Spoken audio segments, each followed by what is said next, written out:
Okay സുഹൃത്തുക്കളെ, ഇത് എൻ്റെ വീട്ടുവളപ്പിലുണ്ടായ ഒരു നാടൻ ചുണ്ടയാണ്, പുത്തരി ചുണ്ട.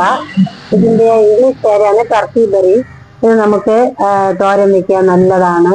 വൻപയറിന്റെ കൂടെ, ചെറുപയറിന്റെ കൂടെയും, അല്ലെങ്കിൽ ഏറ്റവും ബെസ്റ്റ് ചക്കക്കുരുവിന്റെ കൂടെ ഇത് ചേർത്ത് കറി വെക്കാം, തോരൻ വെക്കാം. നല്ല ടേസ്റ്റ് ആയിരിക്കും, ആരോഗ്യത്തിന് ഏറ്റവും ഉത്തമം.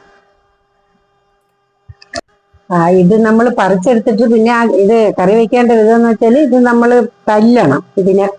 ഇതിനെ ഒരു കല്ലിലോ അല്ലെങ്കിൽ ഒരു ഇതില് പലകയുടെ പുറത്ത് വെച്ചിട്ട് എന്തെങ്കിലും വെച്ച് ഇടിച്ച് ഇതിനകത്തുള്ള കുഞ്ഞരി കളയണം. അപ്പൊ അത് ഇടിച്ചിട്ട് ഒരു പാത്രത്തിൽ വെള്ളം എടുത്ത് അതിനകത്ത് ഇട്ട് നല്ലപോലെ ഞെവടി 5-6 പ്രാവശ്യം വെള്ളം ഒഴിച്ച് കഴുകുമ്പോൾ അതിൻ്റെ അകത്ത് അരിയൊക്കെ പോയി കറിയൊക്കെ പോയി നല്ല വൃത്തിക്ക് കിട്ടും. പിന്നെ നമ്മൾ ചക്കക്കുരുവോ പയറോ എന്തെങ്കിലും കൂടെ ഇട്ട് തോരൻ വെച്ചാൽ നല്ലതാണ്.